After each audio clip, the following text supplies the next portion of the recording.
Hello class, I'm Derek Siddle and today I'll be doing Chapter 7 Sets Venn Diagram lesson. To begin, I'm going to start to describe what set notation is. A set is a collection of numbers or objects. For example, 0, 1, 2, 3, 4, 5, 6, 7, 8, 9, and 10 are example of a set. And in the set, the words we use for the numbers are called elements or members. So all the numbers in this set are described or denoted as elements or members instead of numbers or objects. To continue sets, we have special number sets where n equals, so the first special number set are natural or counting numbers, and that's just 0, 1, 2, 3, 4, 5, 6, 7, and so on and so forth. They're all just all natural or counting numbers. And then we have z, which is 0, plus or minus 1, plus or minus 2, plus or minus 3, plus or minus 4, and so on and so forth. This is just the set of all integers and any integers. And then we also have z plus, which is just the set of all positive integers, so just 1 to infinity. And then we have z minus, which is negative 1 to negative infinity. It's the set of all negative integers. Any negative number can be a part of z negative.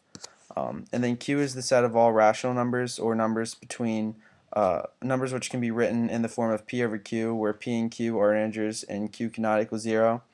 And then we also have r is the set of all real numbers, where all numbers which can be placed on the number line, and that's just shown right here.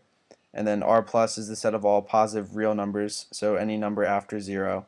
And the r minus is just the set of all negative real numbers, so anything before 0, starting with negative 1 and going to infinity. So then that brings me to finite and infinite sets. The definition of an infinite set is sets that do not continue forever and can be defined. In other words, a finite set has a defined amount of elements. A finite set does not have a largest element. So for example, 1, 2, 5, 14, and 48. 48 would be the largest element in this set. It doesn't keep going. It has a largest amount or a largest element. In this case, it would be 48. And then infinite sets, unlike finite sets, do not have a largest element. They have an undefined amount of elements and it continues on forever. So for example, in this set, 1, 2, 3, 4, 5, 6, 7, and 8, this goes on infinitely. It never ends, so this is an infinite set, and it does not have a largest element. So the biggest difference here is that a finite set does have a largest element and an infinite set does not have a largest element. Those are the two defining characteristics. So then I'll move on to subsets. A subset, in my opinion, is best explained with an example. Say you have two sets, set G and set D. D is a subset of G if all numbers of set D are in set G. So for example, if you have set D right here, which is elements 1, 4, and 7, and then you have set G here, which is 1, 3, 4, 7, 10, and 21. D is a subset of G because all the elements, being 1, 4, and 7, are in set G, because 1, 4, and 7 are seen in set G. So set D right here is a subset of set G because all of its numbers are in set G. And that's kind of the best way to describe a subset. It's just one, you have a set and it's got a certain amount of elements, so like D, 1, 4, and 7, and all of the numbers in the subset are in another set. So set D is 1, 4, and 7, and set G has 1, 4, and 7 in it, so D is a subset of set G.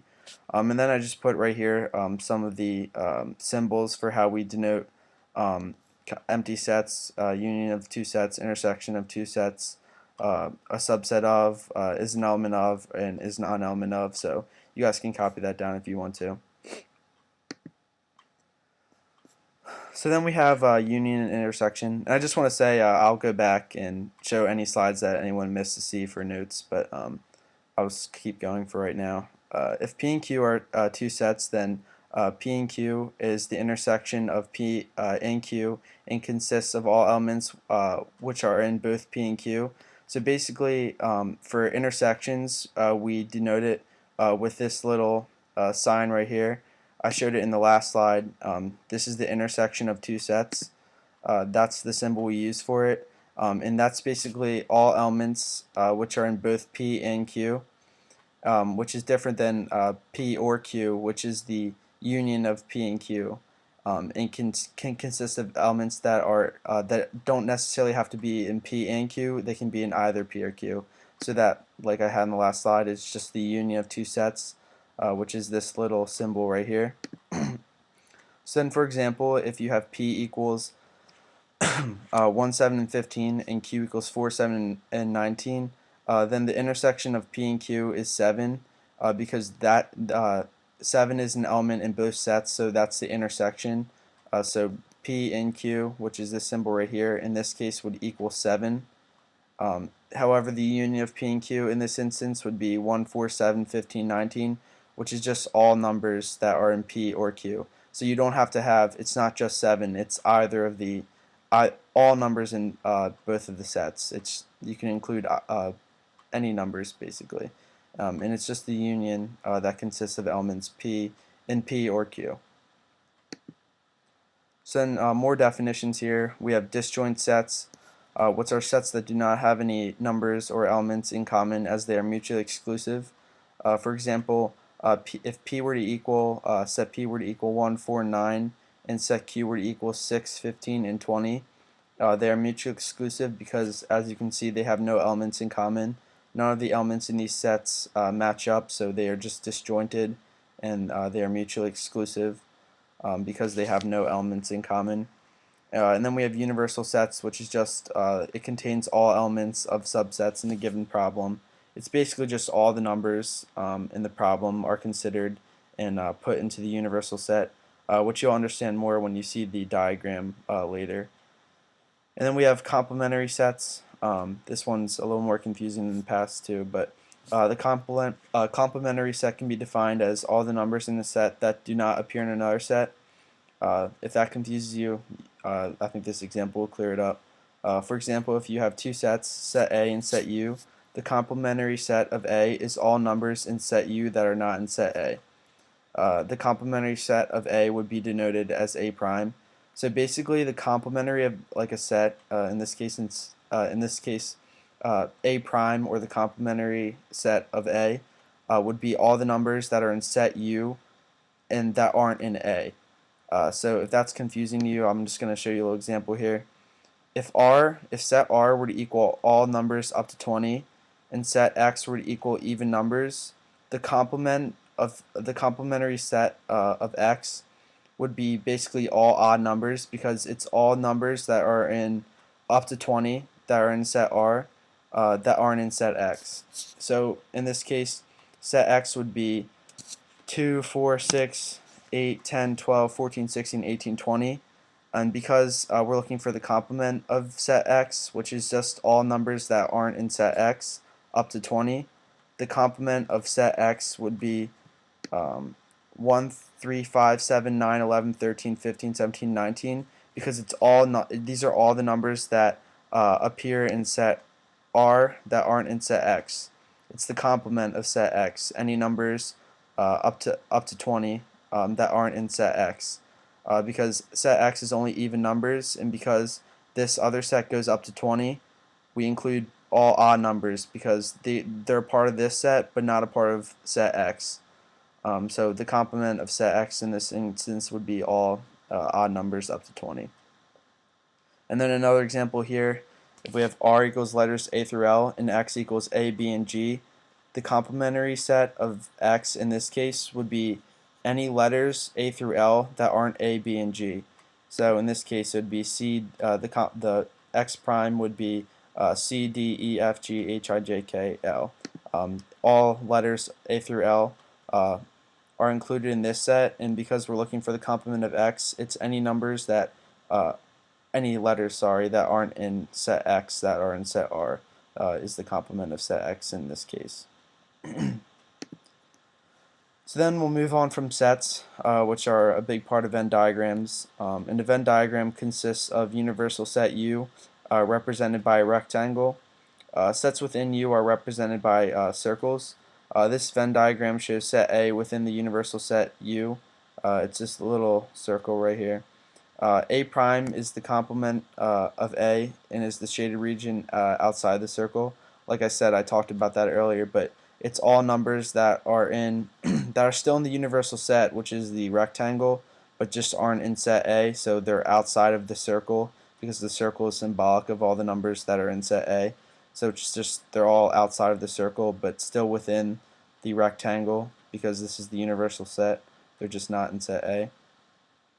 And in this case, if the universal set were to be equal to 2, 3, 5, 7, and 8, and A was 2, 7, and 8, because the complement of set A is any numbers that appear in set U that aren't in A, which would be 3 and 5 in this case, they're outside of the circle because they're the complement of A. They're not a part of A.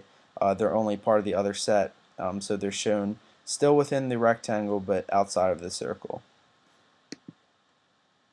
Then just to go on between numbers and regions, when we look at Venn diagrams, the symbols are big again. A you can think of as and sorry, this symbol right here you can think of as and this symbol right here you can think of as or. Shout out to James Small last year for doing the touchdown.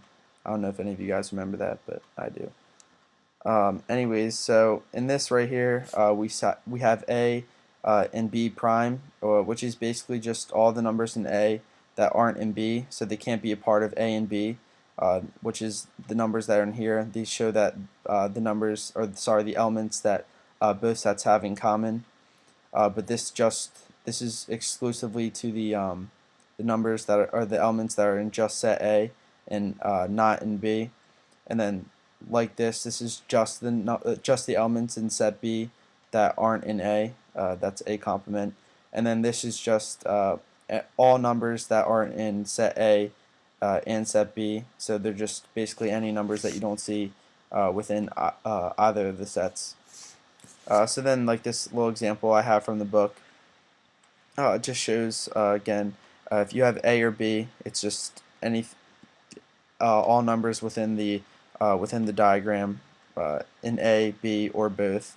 And then if you have A prime and B, it's just all the numbers, just the numbers that are in B and not in A and B.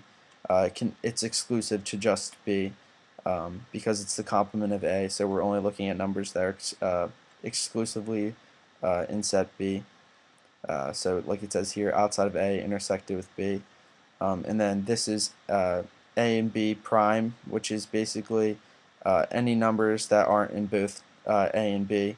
So the numbers that set A and B the elements that set A and B share in common are just all numbers, any numbers that any elements that the two sets don't have in common would be this right here, outside A and B.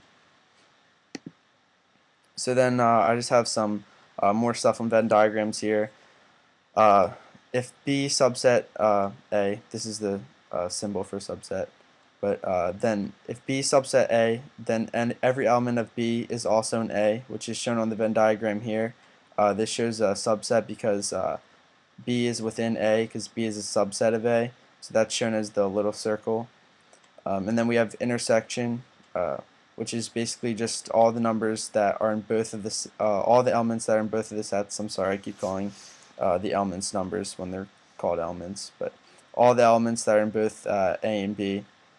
And then the union, which is all elements in A or B or both. It's the shaded region, which includes both of the circles. And then disjointed or mutually exclusive sets basically have no elements in common. If A were to equal 2, 3, and 8, and B were to equal 4, 5, and 9, because they have nothing in common, they're not connected, and they're mutually exclusive and disjoint. So now I'm just going to move on to some of my sample problems, which I'll do with you guys live in class and not over a screencast.